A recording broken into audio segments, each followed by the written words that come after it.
من الشیطان اللعین الرجیم بسم اللہ الرحمن الرحیم۔ میرے عزیزوں، ساتھیوں، دوستوں، شہادت بی بی فاطمۃ الزہرا سلام اللہ علیہا کا آغاز ہوا ہی چاہتا ہے، اور جگہ جگہ مجالس برپا ہوں گی، پرسداری ہوگی، اور رسول خدا صلی اللہ علیہ وآلہ وسلم اور ملکۃ العرب شہزادی خدیجۃ الکبریٰ سلام اللہ علیہا کو ان کی بیٹی کا پرسہ دیا جائے گا۔ کہاں سے اس گفتگو کا آغاز کیا جائے؟ جو کچھ میری معلومات کی حد تک ہے وہ میں آپ تک پہنچانے کی کوشش کر رہا ہوں، اور اس میں اگر کوئی جھول آپ کو نظر آئے یا کوئی آپ کو ایسی بات نظر آئے کہ جو غلط ہے، تو میں نے ہمیشہ اپنی کلپ میں کہا ہے کہ کمنٹ سیکشن میں جا کے اس پہ نشاندہی کریں، کیونکہ انسان تعریف سے بگڑ جاتا ہے اور انسان تنقید سے بنتا ہے۔ پہلے تو میں یہ بتا دوں آپ کو کہ آپ کے جو القابات ہیں ان میں ایک لقب، ویسے تو تمام القابات نے بہت شہرت پائی، مگر بطول سلام اللہ علیہا، یہ دو ہستیوں کے نام تاریخ اسلام میں گزرے ہیں۔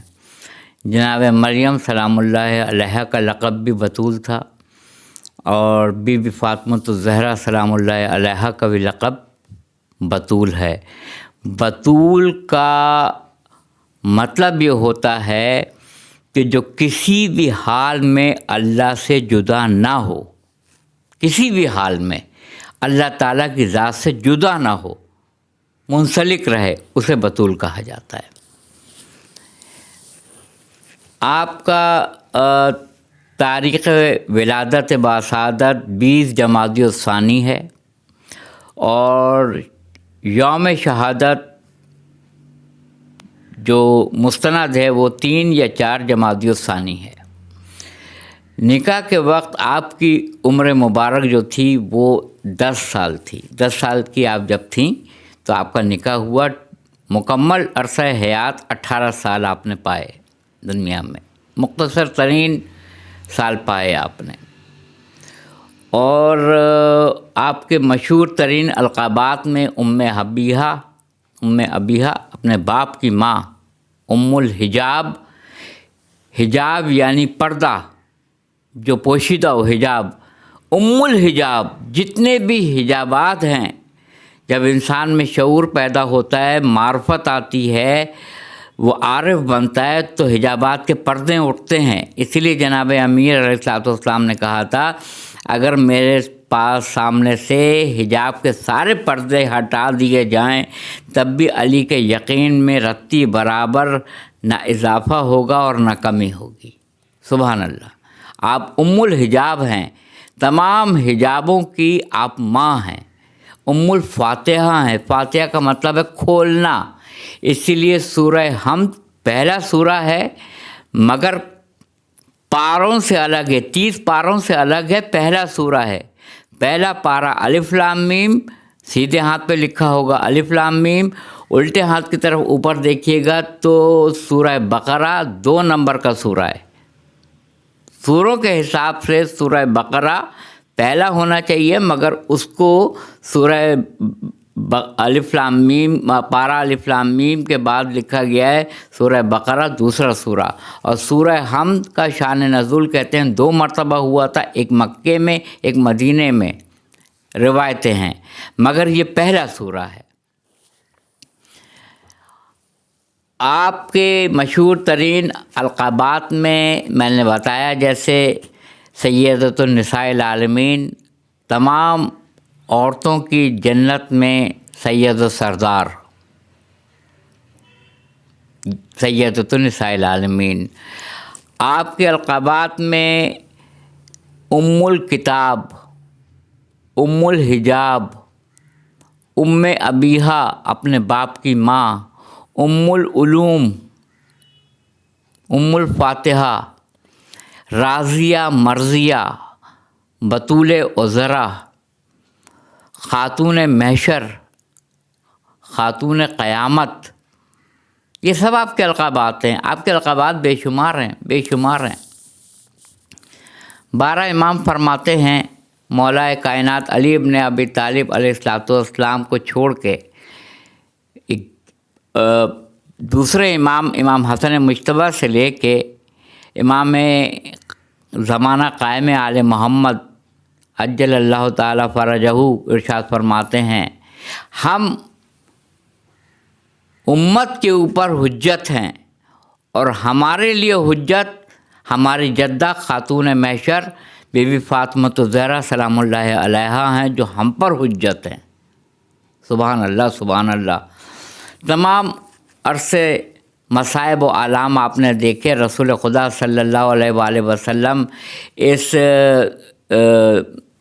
عارضی دنیا سے، اس دنیا سے جب آپ نے پردہ فرمایا، وہ تاریخ تھی 28 صفر المظفر صفر، اور آپ کی جو تاریخ بنتی ہے وہ وفات کی، شہادت کی بنتی ہے 3 یا 4 جمادی الثانی، یعنی اتنی جلدی آپ اس دنیا سے رخصت ہو گئیں۔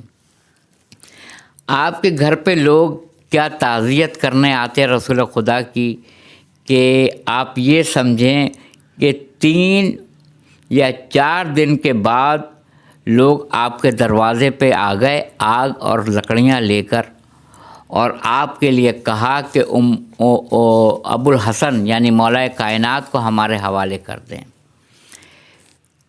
جناب فاطمۃ الزہرا سلام اللہ علیہا نے کہا کہ علی مرتضیٰ کو حوالے ہم کسی قیمت پہ بھی نہیں کریں گے۔ انہوں نے دروازے کو آگ لگائی، اور دروازہ جب ٹوٹ کے گرا تو اس میں سے جو میخیں اور کیلیں تھیں وہ جناب سیدہ سلام اللہ علیہا کے بازو میں پیوست ہو گئی، اور آپ کی پسلیاں ٹوٹ گئیں اس موقع کے اوپر۔ انا للہ و انا الیہ راجعون۔ آپ نے آواز دی، شہزادی فضہ سلام اللہ علیہا جو کنیز تھیں، میرا محسن شہید ہوا۔ حضرت محسن جو دنیا میں آنے والے تھے، وہ دنیا میں آنے سے پہلے اس آگ والے واقعے میں شہید ہو گئے۔ انا للہ و انا الیہ راجعون۔ اور جو دروازہ آپ کے اوپر گرایا گیا تھا، جس میں کیلیں تھیں، میخیں تھیں، اس پہ چڑھتے ہوئے جب آپ گئے، سارے اشقیاء جب گئے، تو جناب فضہ سلام اللہ علیہا نے آپ کو بچانے کی بہت کوشش کی، اور اس کے اوپر سے یہ اشقیاء چڑھتے ہوئے چلے گئے۔ میں اس واقعے کو کس طرح بیان کر سکتا ہوں؟ نہیں کر سکتا ہوں۔ ہم اگر صرف سوچ لیں اس طرح بیٹھ کے کہ ہمارے گھر کی کسی خاتون کے اوپر، کسی بچے کے اوپر، کسی بھی اولاد کے اوپر اگر لکڑی کا کوئی حصہ گرایا جائے اور اس میں کیلیں لگی ہوئی ہیں، اور وہ پیوست ہو جائے، ہاتھ پہ، پسلیوں میں، جسم کے کسی بھی حصے میں پیوست ہو جائیں، اس کی شدت، اور اس کے اوپر سے لعین اور اشقیاء چڑھتے ہوئے چلے جائیں، یا رحمت للعالمین جو کہ عالمین کے لیے رحمت ہیں، ان کے لیے رحمت خاتون جنت، ان کے اوپر در گرایا گیا جس میں میخیں تھیں اور جس میں کیلیں تھیں، اور اشقیاء اس پہ سے چڑھتے ہوئے چلے گئے۔ اتنا بڑا واقعہ ہوا۔ خاتون جنت کے بارے میں کیا گفتگو میں کروں، میں آپ کو کیا بیان کروں؟ نہیں کر سکتا ہوں۔ آپ کی تدفین میں بتانا بہت مشکل ہے، کتنے لوگ شامل ہوئے، بہت مشکل ہے۔ اور آپ کی وصیت تھی ابو الحسن، مجھے رات کی تاریکی میں میرا جنازہ اٹھایا جائے، شب کی تاریکی میں اٹھایا جائے، اور میرے جنازے میں کوئی نامحرم اس طرح سے شریک نہ ہو، بالخصوص وہ جن سے میں رنجیدہ ہو کے جا رہی ہوں، جن سے مجھے تکالیف پہنچی ہے، دکھ پہنچے ہیں، وہ کسی قیمت پہ میرے جنازے میں شریک نہیں ہوں گے۔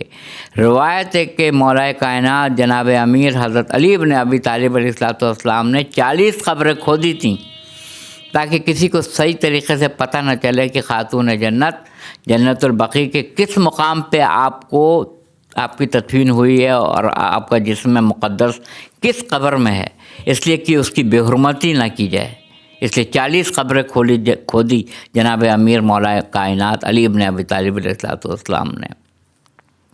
میں یہ کہتا ہوں کہ 18 سال عرصہ حیات پایا، جس میں جناب حسن مجتبیٰ ان کی ولادت ہے، جناب زینب شریکۃ الحسین ثانی زہرا ان کی ولادت ہے، حسین ابن علی شہید کربلا کی ولادت ہے، اور شہزادی ام کلثوم کی ولادت ہے۔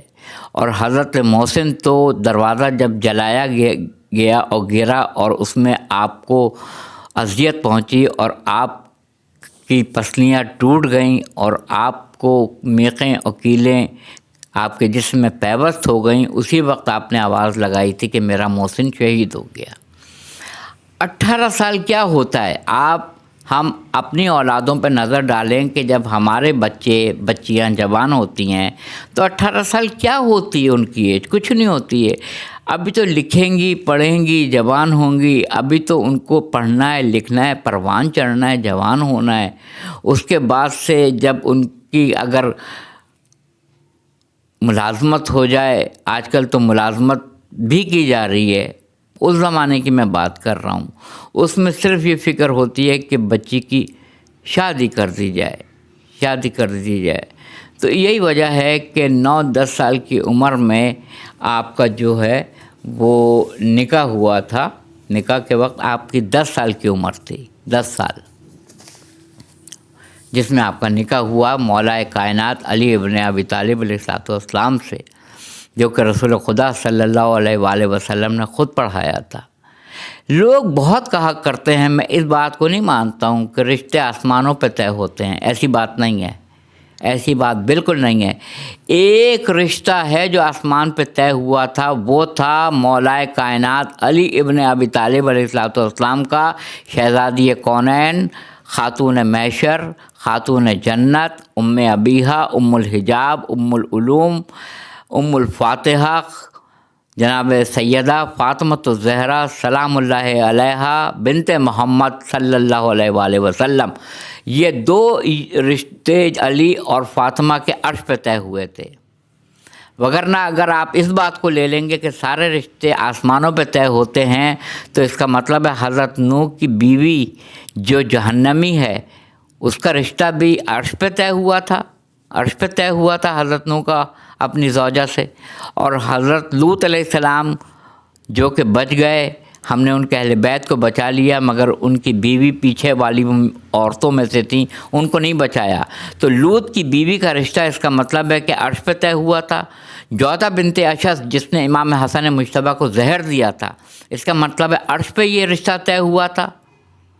فرعون جس کی بیوی آسیہ جنتی اور آیت قرآن میں کہ ہم نے جنت دے دی، جا کے ترجمہ پڑھ لیجیے گا، جنت دے دیں گے نہیں، دے دی، تو کیا یہ فرعون سے رشتہ بھی عرش پہ اللہ نے طے کیا تھا؟ ایسی بات نہیں ہے۔ ایک ہی رشتہ ہے جو آسمان پہ طے ہوا تھا، وہ خاتون جنت شہزادی کونین بی بی فاطمۃ الزہرا سلام اللہ علیہا کا تھا، جو کہ مولا متقیان علی ابن ابی طالب سے عرش پہ طے ہوا تھا، جسے اللہ تعالیٰ نے خود رشتہ قرار دیا اور ہوا تھا، باقی رشتے زمین پہ ہوئے تھے۔ بی بی فاطمۃ الزہرا سلام اللہ علیہا کے لیے میں کیا کہوں؟ جب رسول خدا صلی اللہ علیہ وآلہ وسلم اپنی مسند پہ بیٹھے ہوتے تھے اور شہزادی آتی تھی، آپ کھڑے ہو جاتے تھے تعظیماً، اور اپنے مقام پہ تمام مسلمانوں کی مستند ترین کتابوں میں یہ روایت موجود ہے، لکھی ہوئی ہے۔ آپ کیا اپنی بیٹی کو بٹھاتے تھے، فاطمۃ الزہرا کو؟ نہیں، نبوت بٹھاتی تھی اپنی مسند کے اوپر، خاتون جنت کو نبوت بٹھاتی تھی۔ رسول خدا صلی اللہ علیہ وآلہ وسلم کا کوئی بھی فعل اپنے عمل سے نہیں ہوتا ہے، جب تک کہ وحی الہی نہ ہو جائے آپ کوئی عمل سر انجام نہیں دیتے۔ اٹھ کے کھڑے ہو جانا اللہ کی رضا تھی، اپنی جگہ پہ خاتون جنت کو بٹھانا اللہ کی رضا تھی، اس لیے فاطمۃ الزہرا سلام اللہ علیہا کو رسول نہیں بٹھاتے تھے، نبوت بٹھاتی تھی اس مقام پہ جہاں پہ رسول خدا تشریف فرما ہوتے تھے۔ جہیز میں کیا دیا؟ کیا چیز تھی ہمارے لیے آئیڈیل ہے؟ کیا جہیز میں دیا؟ کچھ برتن، کچھ مختصر ترین کھانا پکانے کا سامان، معمولی چیز آپ نے جہیز میں دی اپنی بیٹی کو، تو یہ سنت ہمیں یاد نہیں ہے۔ ہم سارے سنت پہ زور دیتے ہیں، سنت رسول اپنائی جائے، سنت رسول اپنائی جائے۔ تو یہ سنت بھی تو اپنائیے کہ جب بیٹی آئے تو کھڑے ہو جائیے تعظیم کے لیے، یہ بھی تو سنت ہے۔ رسول نے یہ بھی تو کر کے دکھایا ہے صلی اللہ علیہ وآلہ وسلم نے۔ کون باپ اپنی بیٹی کے لیے کھڑا ہوتا ہے؟ اس کا مطلب ہے یہ سنت کا حصہ نہیں تھا، سنت کا حصہ نہیں تھا، یہ حصہ تھا کہ رسالت کھڑی ہو رہی ہے خاتون محشر کے لیے، نبوت کھڑی ہو رہی ہے سیدۃ النساء العالمین کے لیے، نبوت اپنی پارہ جگر کے لیے نہیں کھڑی ہو رہی ہے۔ رحمت للعالمین ہے، عالمین کے لیے آپ رحمت ہیں، آپ کے لیے رحمت خاتون جنت ہیں۔ تو رسالت اگر تعظیماً کھڑی ہو رہی ہے تو فاطمۃ الزہرا سلام اللہ علیہا آپ ارشاد فرماتے ہیں میرا ٹکڑا ہے، میرے جگر کا ٹکڑا ہے، غلط ترجمہ، میرا ٹکڑا ہے۔ اگر مکمل حصے میں سے نبوت کے تھوڑا سا حصہ نکال دیا جائے تو نبوت مکمل نہیں ہے۔ نبوت اس وقت مکمل ہوگی جب وہ خالی حصہ جو نکالا گیا ہے، میرا ٹکڑا ہے فاطمہ، میرا ٹکڑا ہے، یعنی فاطمہ نبوت کا ٹکڑا ہے، اگر وہ حصے کو نکال دیا جائے تو نبوت مکمل نہیں ہوگی جب تک وہ حصہ اس میں شامل نہ ہو۔ جزاک اللہ، جب تک وہ حصہ اس میں شامل نہ ہو وہ نبوت کامل نہیں ہوگی۔ پتہ چلا کہ نبوت خاتون جنت کو دیکھ کے کھڑی ہوتی تھی، یہ مقام آپ کا تھا۔ اسی لیے امام حسن سے لے کے امام زمانہ تک 11 اماموں نے کہا کہ ہم امت کے اوپر حجت ہیں، حجت، اور ہمارے لیے حجت ہماری جدہ خاتون جنت بی بی فاطمۃ الزہرا سلام اللہ علیہا ہیں۔ آپ نے فرمایا کہ مجھ پہ اتنے مصائب آئے کہ اگر یہ دن کے اوپر پڑھتے تو وہ شب کی تاریکی میں بدل جاتے۔ لوگوں نے کہا میں اس چیز کو اس لیے نہیں مانوں گا، اور اس کی وضاحت میں کروں گا تھوڑی سی، کہ سیدہ سے کہیں، یعنی مولا کائنات سے کہا، فاطمۃ الزہرا سلام اللہ علیہ سے کہیں یا دن میں روئیں یا رات کو رو لیں، ہمارے کاموں میں خلل واقع ہوتا ہے۔ کیا اتنی زور سے روتی تھیں کہ لوگوں کے نامحرموں کے کان میں آواز پہنچے بی بی کی؟ ایسا ہو نہیں سکتا تھا۔ پھر کیا وجہ ہے؟ اس کی وجہ یہ ہے کہ جب آپ گریہ کرتی تھیں تو مدینے کی زمین میں زلزلہ طاری ہو جاتا تھا، مدینے کی زمین میں زلزلہ ہوتا تھا، لوگ گھبرا جاتے تھے کہ یہ کیا ہو رہا ہے۔ تو آپ نے ایک الگ سے حجرہ بنا کے بیوی شہزادی کو دیا کہ آپ وہاں اپنے بابا کے لیے روئیں۔ جب خاتون جنت اپنے بابا کے لیے روتی تھی تو لوگ منع کرتے تھے۔ جب بی بی فاطمۃ الزہرا کے بعد جناب ثانی زہرا جناب زینب کبریٰ شریکۃ الحسین گریہ کرتی تھی تو لوگ تازیانہ لے کے آتے تھے مارنے کے لیے، اور جب حسین کی بیٹی سکینہ بنت الحسین گریہ کرتی تھیں تو شمر تازیانہ لے کے آ جایا کرتا تھا۔ رسول خدا شافع محشر ہیں، بخشش کرائیں گے۔ مولا کائنات قسم النار والجنہ ہیں، جنت اور جہنم کے تقسیم کرنے والے ہیں، مستند ترین کتاب ہے۔ خاتون جنت سیدۃ النساء العالمین ہے، تمام عورتوں کی سردار ہیں، تمام عورتوں کی آپ سردار ہیں۔ اس میں حضرت خدیجہ سلام اللہ علیہا بھی آ گئیں، حضرت آسیہ بھی آ گئیں، حضرت مریم بھی آ گئیں، حضرت سارہ بھی آ گئیں، اور حضرت حاجرہ سلام اللہ علیہ بھی آ گئیں۔ سب کے سید و سردار جو ہیں خاتون جنت ہیں۔ اور امام حسن و حسین سیدہ شباب اہل الجنت، جنت کے نوجوانوں کے سردار ہیں۔ یہ ترجمہ غلط ہے۔ شباب انتہائی طاقتور پاورفل پرسنالٹیز کو کہتے ہیں، شخصیتوں کو، یعنی حسن و حسین جنت کی انتہائی طاقتور اور پاورفل شخصیتیں۔ ان کے خاندان کے ساتھ یہ ظلم و ستم ہوا کہ اگر بی بی فرماتی ہیں دن پہ ہوتے تو وہ شب کی تاریکی میں بدل جاتے، آگ لے کر آئے تعزیت کرنے کے بجائے۔ ہم امام زمانہ قائم آل محمد کو تعزیت پیش کرتے ہیں خاتون جنت کی، ان کی شہادت کی ایام چل رہے ہیں، اور میں تعزیت پیش کرتا ہوں رسول خدا کو، ان کی بیٹی کی، اور میں تعزیت پیش کرتا ہوں جناب خدیجہ الکبریٰ کو، ان کی بیٹی کی تعزیت، اور مولا کائنات کو، ان کی زوجہ کی طاقت، حسنین کو، اور جناب زینب کو، اور ام کلثوم کو، ان کی والدہ کی تعزیت پیش کرتا ہوں۔ وآخر دعوانا الحمدللہ رب العالمین۔